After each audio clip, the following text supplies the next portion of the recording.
उत्तराखंड के पूर्व DGP BS Sidhu पर अवैध रूप से वन विभाग की जमीन खरीदने के आरोप में आखिरकार शासन की संस्तुति के बाद मुकदमा दर्ज कर दिया गया।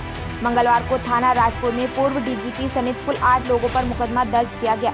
सरकार की इस कार्यवाही पर भाजपा प्रवक्ता रविंदर जुगरान ने मुख्यमंत्री पुष्कर सिंह धामी और वन मंत्री सुबोध उनियाल का आभार जताते हुए कहा कि 10 साल भले ही लगे हों, लेकिन आखिरकार सरकार ने पूर्व डीजीपी पर मुकदमा दर्ज करा ही दिया। उन्होंने कहा कि जिस तरह सरकार ने मुकदमा दर्ज किया है, उन्हें पूरी उम्मीद है कि उस पर जांच भी सही दिशा में की जाएगी।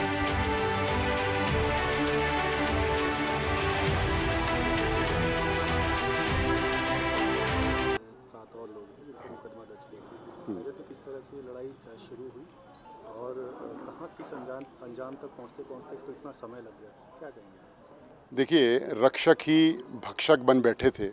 और रक्षक कौन?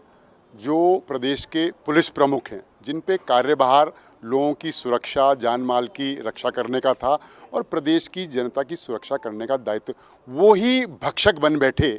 यानी वही कब जाने लगे। उनका काम तो माफियाओं को अंदर करना था, गुंडों को, ठीक है, वही गुंडई पे उतर आए। तो 10 साल पुराना ये वाकया है और आज 10 साल बाद, जबकि वही आरोप हैं, आरोपी भी वही है, आरोप लगाने वाले भी हम हैं, जांचें भी वही हैं, तथ्य भी वही हैं, सारा मजमून वही है, लेकिन 10 साल बाद अगर मुकदमा कायम हो रहा है तो हम वर्तमान सरकार के आभारी हैं कि उन्होंने हमारे प्रार्थना पत्रों का संज्ञान लिया। संज्ञान लेने के बाद एक्शन किया। एक्शन के रिएक्शन में पुलिस ने जो है आदेश का अनुपालन किया और 2 दिन पहले मुकदमा दर्ज हुआ। तो मुख्यमंत्री पुष्कर सिंह धामी जी और वन मंत्री सुबोध उनियाल जी, हम इन दोनों के आभारी हैं कि उनकी वजह से ये एक्शन त्वरित हुआ।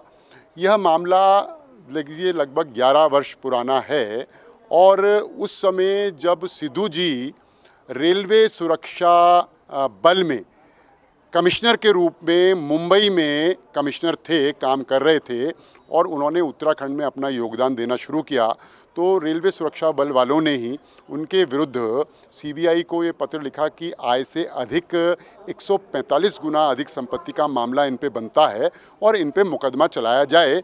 तो सीबीआई ने उत्तराखंड शासन से अनुमति मांगी थी उस समय, ये 2011-12 की बात है। लेकिन तत्कालीन शासन ने अनुमति नहीं दी, लगता है लीपापोती हो गई।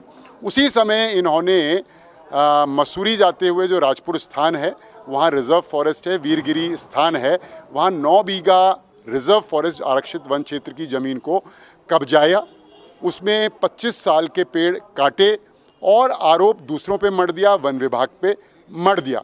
और ये तब डीजीपी हो ही गए थे और क्या कहते हैं, एक डीजीपी ज़मीन कब्जाने का काम कर रहा है, वो भी तब जब इनके प्रार्थना पत्र को एसडीएम देहरादून ने डीमार्केशन के लिए इनका प्रार्थना पत्र गया था, उसको अस्वीकार कर दिया था, यह कह के कि ये रिजर्व फॉरेस्ट की ज़मीन है।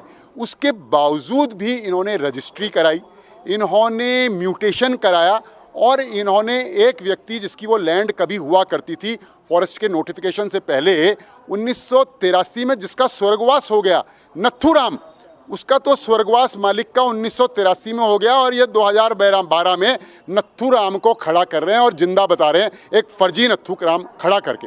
तो साहब ये मामला चलता रहा और निर्विकार जी जैसे पुलिस के अधिकारी उस समय मजबूती से थे, उन्होंने डीजीपी के गलत आदेशों, नियम विरुद्ध आदेशों का अनुपालन नहीं कर दिया, असमर्थता दिखाई और एक तरीके से विरोध किया। तब ये मामला खुला। हमारे जब संज्ञान में आया तो हमने भी शोरगुल वगैरह मचाया और इनके दूसरे प्रकरण को लेकर कि यह अगर डीपीसी जब हुई थी डीजीपी बनने की, अगर उसमें सही तथ्य रखे जाते तो ये डीजीपी नहीं बनते। तो इस मामले को लेकर हम हाई कोर्ट से सुप्रीम कोर्ट तक भी गए। बाद में यह मामला एनजीटी में भी गया और रिजर्व फॉरेस्ट की ज़मीन कब्जाने का और पेड़ काटने का। एनजीटी ने इन पर 45 लाख का जुर्माना भी ठोका है और ये देखिए 10 वर्ष हो गए। फिर मैंने आपको बता रहा हूँ कि अधिकारी वही थे, आरोप भी वही थे, सब कुछ वही थी, लेकिन आज 10 वर्ष बाद जो है सरकार ने संज्ञान लेके इस पे एक्शन मोड में आई, अपना कमिटमेंट, वचनबद्धता दिखाई और मुकदमा कायम हुआ। अब कहीं एक उम्मीद जगी है कि उस मुकदमे के सही तफ्तीश होगी, विवेचना ठीक होगी और जो आरोप इन पर लगे हैं वो तय होंगे और जिन धाराओं पे इन पे मुकदमा कायम होने चाहिए उन धाराओं पे मुकदमे कायम।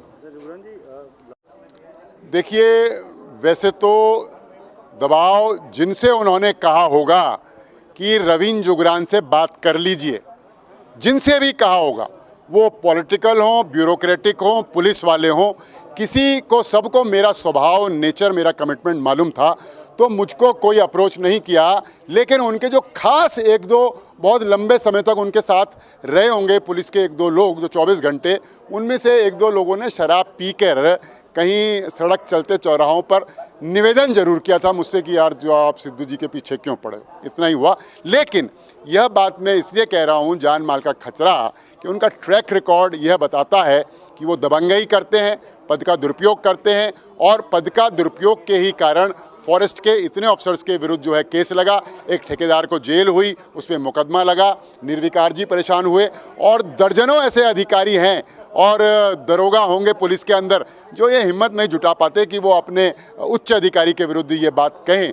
कम ही होते हैं, बिरले ही होते हैं। इसलिए उनकी जो कार्यशैली है, मोडस ऑपरेंडी है, वो हमको यह कहने पे मजबूर करती है कि हमारी जान माल की सुरक्षा स्टेट गवर्नमेंट का दायित्व है, और जिम्मेवारी मिस्टर सिद्धू की होगी अगर हमको खरोंच भी आती है।